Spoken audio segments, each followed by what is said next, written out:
Can you walk me one by one? So the first one that you got was the smaller one, right? You said Yeah, it was a it was small a one. small one, but still decent. Yeah, it'll hopefully produce something, you know.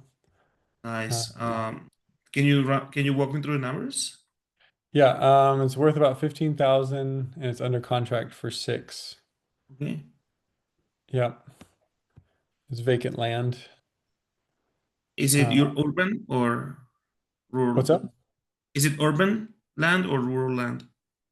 It's urban. Yeah, it's an infill lot that's vacant. Hmm. I don't know why. Oh, that's the one that had utilities? Yep, it has all the utilities. Yeah. I'm under the impression that comping those type of land is not that difficult, right? Because No, it's pretty easy. Like you just kind of go off averages with land because you don't have to compare like bedroom, bathroom, square foot, mm, year built, all that stuff. It's like just there's yeah. dirt. Does it have pave access? Mhm. Gravel driveway? Does it have utilities? Move on. Like so Like if it has everything, then that means more people would be willing to buy it to either build right yeah, now or yeah. build in the future, right? Yeah, and if not, you just make it cheaper. Like if it already has a well and septic, that's great. But most of the time they have access to water and electricity, Mhm. which is really what buyers would require. So, um, Mhm. yeah, Okay. Very nice, man. Very nice. yeah, Do you ask them like what why they were looking to sell? yeah, yeah. I went through all the pain points because that Mhm. passed through the script, and um, they said, um, I know they all had different things, and that's where I made notes of that on the spreadsheet, but I don't know if I'm supposed to be actually inputting anything on that spreadsheet or Okay. not. I'll explain to you how to use the I mean the spreadsheet just kind of like to not keep you in the dark until the end of the call. Yeah. It's is This is the main tool for us to um understand how the campaign is going. Yeah. Since it takes time to sell properties, not just houses, but also land, it takes time, right? Yeah. Some people are willing to go years without selling, right? Yeah. But when you have motivated sellers, especially from PPC, from Google PPC, they either sell within a few weeks or within a couple months. That's Yeah. the beauty of Google. Yeah. Even if they They're don't definitely take your offer warm. right now, they're gonna have to make another forced yes no decision pretty soon, right? Well, I'm grateful because they're very warm if I've got 3 out of the 8 leads under contract already. So, Yeah, a lot of that could be related to the fact that these people are selling land. yeah. So they even Well, with the houses, third I mean, there's a few people that sell. I mean, just to give some context, the reason you're saying that is because you got three properties within what 3 4 days. is 2 days. They all came in on like 2 days time period. That's And the so third crazy. third one's a house. It's a fixer upper. Nice, Yeah. nice. So, But definitely oh well, that's an example of a house that is sold right away. So don't get me wrong, the reasons for selling typically that come from Google are serious, like these people really need to sell. This is one of the channels that gets you a lower percentage of dark kickers. Dark kickers are always going to exist, right? But the yep. percentage is lower um because I mean, they're looking for a solution, right? Yeah, that's what I love about it. Yeah.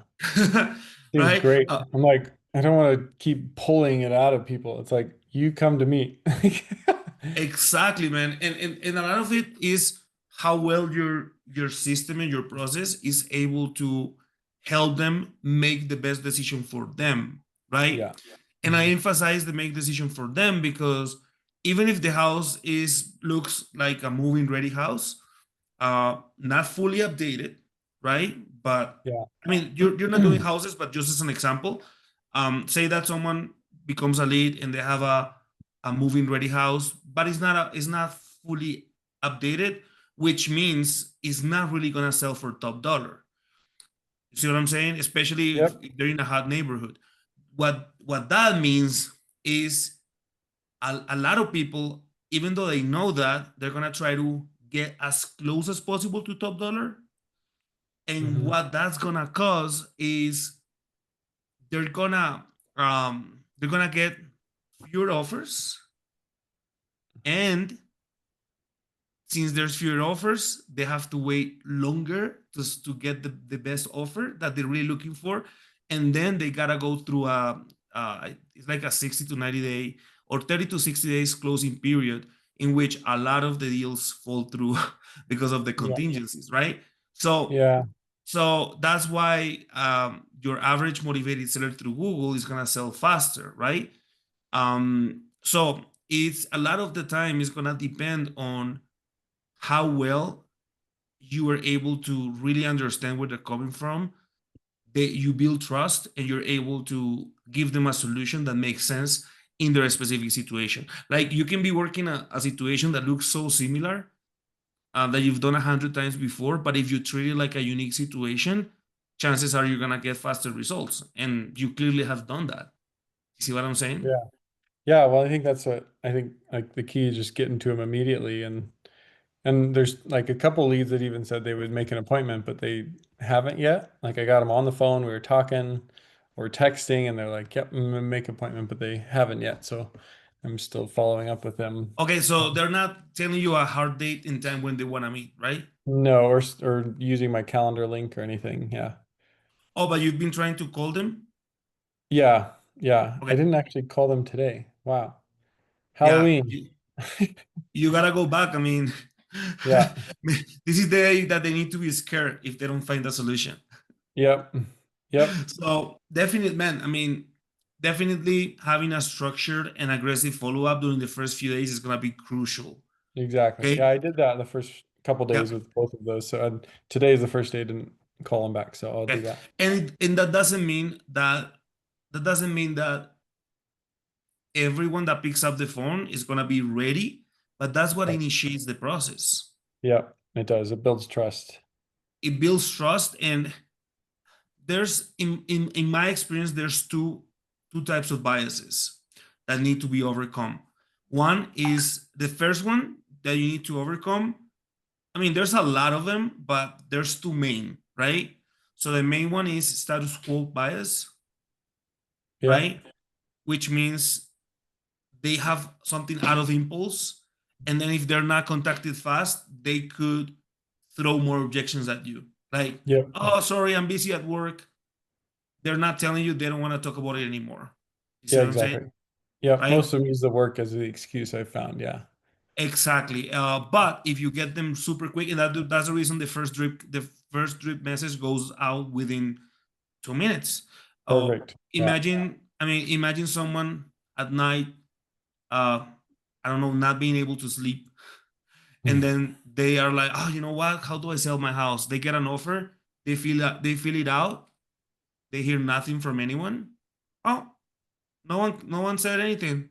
I'm just gonna Yeah. submit another one and another one and Yep. another one, and before you That's know, what you have I'm someone with 10 offers. yeah, that's what I'm grateful for GoHighLevel. I just feel like that those workflows are That's genius. amazing. Yeah. That's amazing. And however, there has to be a human element involved, right? Yeah. Um, in future calls, I can give you even some samples of what you can say on the first day, on the second day, and on the third day. Okay. Something very simple. But the goal is always gonna be speed to conversation, right? As quickly as you can get them on the phone, that's gonna be Yep. amazing. I don't wanna leave you hanging with the other bias. So the other bias is omission bias, right?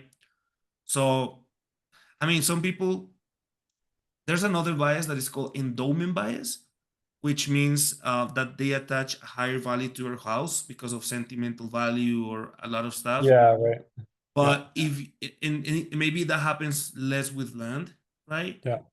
Yeah. Unless they already have something else that they want to do with the money. I don't think that's very common, right?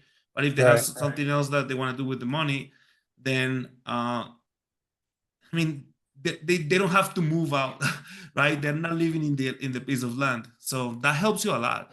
But Yeah. omission bias is gonna affect you a great deal because, bro, like some people just cannot leave. That's the reason. That's the reason a lot of people are not good at making decisions, and they even get themselves into distress situations. You see what I'm trying to say? Yeah, that's why I feel like I have some of those come through, but they're not as, I don't know. Yeah, they're not as common with land, I guess. So, So like, if you ever have a situation in which someone is like, oh, you know what, I feel like I'm giving out my piece of land, or no man, like sure you cannot do more. Those yeah. people really want to do business with you, but they're Yep. falling for something that is called omission bias. Like they prefer not doing anything and get about a bad outcome than Yep. doing something and get a bad outcome. So the bad outcome from doing something hurts more. Yeah, I agree. You see what I'm Yeah. saying? Mhm. It gives you a hangover the other day. So Yeah. anyway, talk to me about the other two cases. So that was the first one. The Yeah. second one was how did it come and what was the stress reason or the motivation? Cami Moss, this property she had inherited, it was land. Um, and she'd inherited like 15 years ago and hasn't done anything with it. And so she's starting to get a lot of offers in the mail on it, and she just happened to reach out to me. And I got her on the phone, and we walked through, accepted the offer, and signed on, you know, on the same call. So um, she was, that one was a really good rapport builder and got super friendly. Um, Okay. but that one is under contract for 19, right? 19, yeah. And it's worth a lot more. So um, Mm. and I did contact a probate attorney in that area to help us sort out the inheritance. So closing time for that one will obviously be more, but um, she's on board, so she's excited to get it done. And Did, did she say why she hadn't done anything with it for years? Is that what you said? For years? yeah, for years, I think she just didn't like, she didn't know what to do with it. I think Mm. like her dad was the one that had a camper on there previously, and it's Mm. not there, and um, so it's just kind of like she's been paying taxes on it all this time just automatically, and she's like, She's losing uh, money. well, and like, was it her that her daughter needed braces and some other stuff, and she's like, the cash would be super helpful, and so I was like, cool. Mm. She's like, I have this, why not liquidate it? And so It's this also worked out. urban land. It is, yeah. Or no, no, no, that one's rural. That one's rural property. Yeah. Okay. But it's less than an hour to a big city, so that's what we look for. What makes it so valuable? Is it because of, I don't know, the factories or something in the area or something? Just location and size. There's residential communities around there, and it is, Mm. less than an hour to a big city, and Mm. people want to move outside the city but still be close. And so, And that area is under construction a lot? um, it doesn't have to be under construction to add value. It's just like as long as it's within like commute distance. Okay. And even that doesn't really, like, people want to get outside the Mm. city to retire or to, Mm. there's a lot of reasons people live just outside the cities. And so, Nice. it's way cheaper than buying land in the city. Mm. And you can have more space. So, and this one also already has a barn, electricity, and everything just kind of ready to go. So, um, I think that'll add a lot of value. So are you these two pieces of land you're gonna wholesale them Yeah. hmm to Yeah, we'll cash do buyers or double closes. We'll do both. We'll post it to on the retail market, but then go through okay, investor lift is the cash buyer market that I find works the best. nice, Um, so nice. And the yeah, third one, how do you yeah, how do you picture yourself getting a house under contract? Oh my god. yeah, yeah. I was like, well, I mean, I started out in 2016 doing houses, wholesaling houses. Uh-huh. But so I was like, hey, if a house comes through, I'm gonna entertain it. and see if they accept, and we'll go from there. So, but they just, they were asking, I think they accepted like 20 grand less than the lowest they were willing to go. Mm, Um, and so it's definitely a fixer upper, but again, it's within 15 minutes of, downtown and easy commute. It'd be a great rental for a cash buyer. And if they put some money into it, they'll still have a lot of equity. So mm, it's like I've built custom homes too. I've done everything with houses. So it's like mm. I'm happy to handle them if they come through, and if it's a deal, it's a deal. And it sounds like we can help her. So they want to Okay. So stay on. you have experience, you know what it takes to get it ready for the market, right? Yeah, and we're well, you're saying as far as like a wholesale? I mean, like the experience that you have on the value of a house, basically. Yeah, we're not gonna we'll wholesale that one too to a fixer Yeah, and yeah. flipper or rental, but But I mean, what I guess what I'm saying is there is value in knowing what to do with a house and not just yeah, looking up deals and just expecting yeah, someone is gonna like the property. yeah, exactly. And I also got her to send me all the photos, so I don't even have to like send someone out to get photos. So I'll be able to post that on Investor Lift and hopefully get um a buyer for that one. And I don't have to charge a ton. If we make a $10,000 wholesale fee, that's great. So Okay, nice. So this is okay. You're expecting minimum a $10,000 wholesale fee, minimum. Yeah, I minimum, mean right? we usually try to sell them around 70% of market value. Hmm. And so whatever spread that ends up being, Okay. is ideal. But yeah, minimum 10,000 a deal is our goal. So the biggest deal so far is the second piece of land, right? Yeah. Uh, Yeah. that one, you have a minimum that you wouldn't sell it less than that for, or no? I mean, that one we might be able to sell for like, I don't know, we could probably sell that for 60,000 and make 40. That would be great. Yeah. That would put Yeah. you at a very good average for profit. How Yep. what is your target for average profit? 20, Right 30, now it's around 10,000. Yeah. 10,000 average or Average minimum? for land. Yeah. Minimum for land or Yeah. average?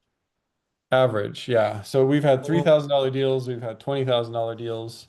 I even have an yeah. $80,000 deal one time. So, But a um, $41,000 deal must mean it should increase the average a lot, right? oh yeah. Yeah. Big time. Yeah. So Yeah. I'd want, The other good news is that your nation, you're like multi county, multi yeah. state. So Yeah. um, even if you get $3,000 deals, $5,000 deal, you can get 20 of those, Yep. right? Exactly. And that's what I'm not limiting the size or it's like those deals, a $3,000 deal would cover a month of marketing, like Mhm. it's like, Yeah. Is that what you so expect to make with the first land minimum, or you could be making yeah. more?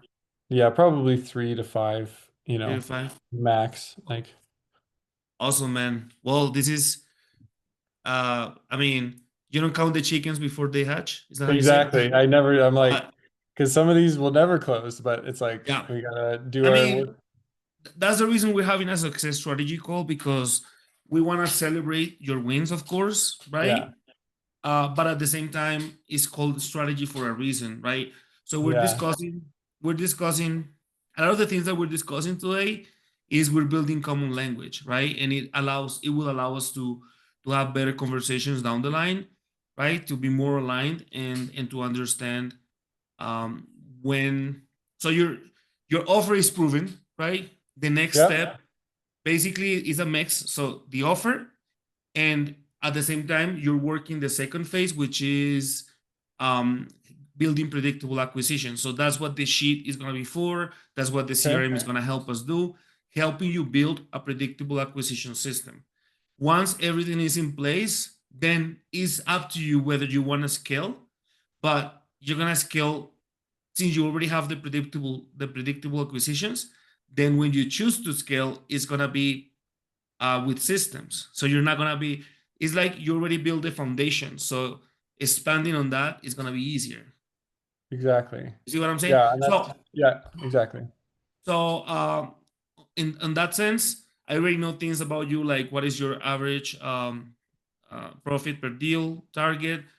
Yeah, The reason I was talking about this is because we also gotta ensure, I mean, that we know if what is your contract to closing ratio, yeah, and it's got to be at least 50% to be on the average for the industry of wholesaling, right? yeah, If you're at that, bro, the sky is the limit, right? yeah, Because how do you create predictable acquisitions? Well, you need two contracts. Then, if it's 50%, then you shoot for. If you need two deals, then you shoot for four contracts. yeah, Simple as that. Is reverse engineer the yeah. machine, right? And that's what my goal is. We're higher than 50 generally, but this year was kind of an outlier, kind of an oddball. So, When you say um, higher than 50, oh, okay, higher than 50. Okay, this year has been going down, right? yeah, yeah, Okay. for sure. So the reason this is really really crucial is because celebrating quick wins is nice, Yeah, but without losing the goal, what the goal is. So you already know, okay, I need four contracts to get at least two deals, right? So then you continue to reverse engineer the system. So you say like, okay, um, what is working better? Should I make all my offers in the first call, right? And a lot of the times it's gonna be a sounding yes, right? Why is that? Because it just makes sense, right? yeah, Like, I mean, the person is ready to take a decision. If I don't give the offer, somebody else might, right? yeah, um exactly. but but a lot of the times, especially with people that may have come with a higher ballpark, and they don't really know how this works, and they're still like maybe hesitant to make a decision. Maybe they're still in this, they're just overcoming the status quo moment, and they're looking for more answers, right? So how do you get control of that conversation and ensure that you get enough touches with these people to make the most, to get to them when they're ready to accept an offer?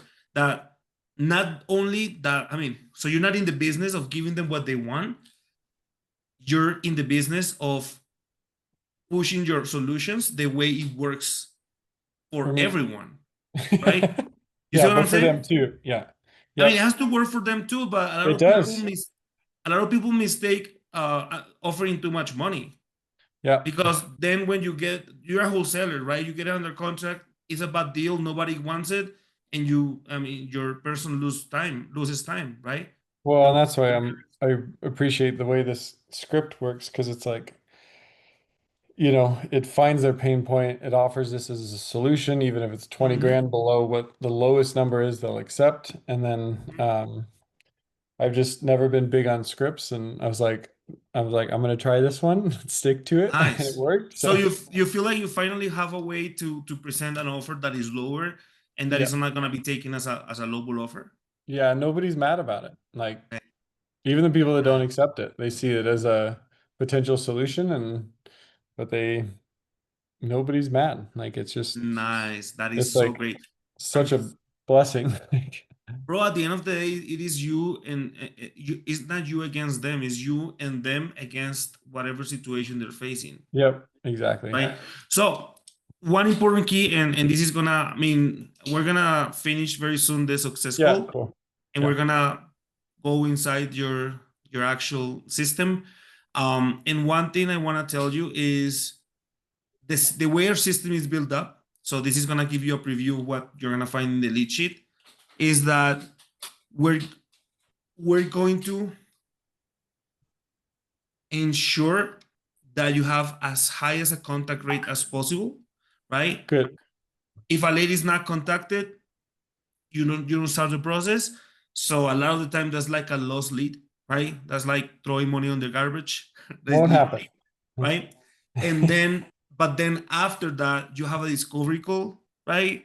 So we gotta know how many of these got contacted and had a discovery call, or at least an attempt of a discovery call.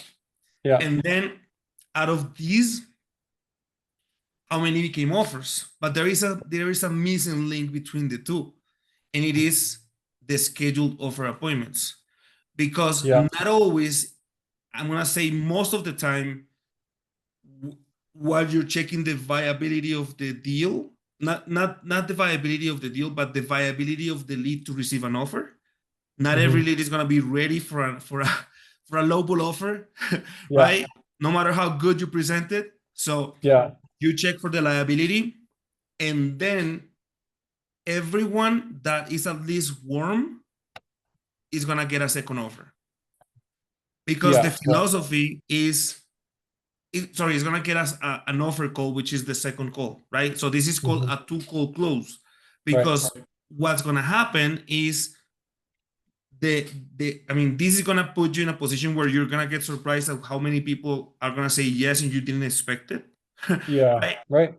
And even if they say no, that initiates the process, because it's like, I mean, a lot of these people, they have a defense wall, right? And they don't want to share what is truly happening, right? But if you tell them, hey, I'm gonna craft an offer, you don't tell them it's okay that they say no. I mean, that's stupid. Yeah. All right. Yeah. But Don't do what that. you can do is you can tell them, hey, you know what I need from you? Since I'm gonna be paying a lot of work into this, I need a confident yes or no decision from you. Yep. And I've been doing that, and that's working. That eliminates all the maybes, bro. Yeah, it does. I love that. And then you get a couple more yeses and a ton more of no's. And people need a And a lot of ton people, more of and those. they need a Yeah. lot of people. They need to grow a thicker skin, bro. Yeah. Yeah. And that was me. I mean, for the longest, I mean, I've been doing Really? this, what, 12 years? Yeah. And it's like, Embrace the no. yep. Yep. Especially when you get cussed at too. That's fun. But When that's the you thing. what? Sorry. When people cuss you out, you're like, I must have really been offering. That's why you need. That's why you need the first call, though, because I don't remember that script that you're using, if it has a way to anchor the price lower. But if it's not there, you need to find a way to do that. We have another script. I think I also shared it with you. I think, Um, yeah, I think I yeah, saw that. like, just let me give you an example. I was talking to another one of my clients, and he said, Carlos, some people don't talk about price in the first call, and I'm like, and how are you gonna know? I mean, Where, if how do they're you know where even, they're at? yeah, I mean, not just that, but like whenever you present the offer, if I mean, this is a research, like people, this has been research. A lot of people don't say no to an offer because the offer was too low. They say no to the offer because they feel unrespected, disrespected. Yeah, I was gonna I say. thought you were gonna purchase my house for more money. I thought you were gonna give me my price that I mentioned in the first call. I thought. Well, you thought incorrectly, because this is a cash offer, right? Yeah, And that implies cheaper. But a lot of people, they're emotional. They don't have to know about how this works, so they gotta face reality on that first call. And it's not about anything that they really tell you, but how they react. So once yeah, you've built value, once you've connected that with whatever they're experiencing, and they're like, oh shoot, like, if someone, it's not the same that someone tells you, I won't ever accept less than retail, than someone that says, I would hate if I have to sell it for a lot less. But yeah, I'm ready for the offer. I want to hear it. You see the difference? yep, yeah, And and then they're prepping. motivated to actually like work with you instead of combat with you. I mean, but you can get a little bit of pushback, but that's what the discovery is so beautiful, discovery call. Because if you set the agenda, and they know for a fact that you're not gonna give them an offer in that same call, unless it's super clear, right? Yeah, Then you can be like, I don't understand. Man, help me understand something. Like, is it truly? I mean, you seem to be having a reason for selling fast. We work with a ton of people like you, right? In your yeah, situation, but based on what I'm hearing, it sounds like you really, really need to. I mean, you're really, really giving priority to list to maximizing price, right? Like, how about this other stuff that you need to also accomplish, right? Like, for example, let me ask you: If in 2-3 months down the line you haven't, or 6 months down the line you haven't sold it, like what are the consequences, the real consequences for you? Mm-hmm. Like, it's different if someone says nothing, I'm okay with that, or like, dude, don't tell that, don't say that to me. I really need to sell it like soon, Yeah, right? right. All And right. So you'll I mean, understand the I'm trying motivation. to help here, Brian. Like make it easier for me to help you, bro. Yeah. Right? Yeah. So I mean, No, that's that's just, good. yeah, you see what I'm saying? Yeah, definitely this is something that we're gonna explore more down the line, Okay. because I like the it. goal is to help you master the offer and also maximize the, I mean, not maximize, but build a predictable acquisition system. Well, maybe I'll bring on my new hire once in a while to these calls and we'll Absolutely, bro. That's totally fine.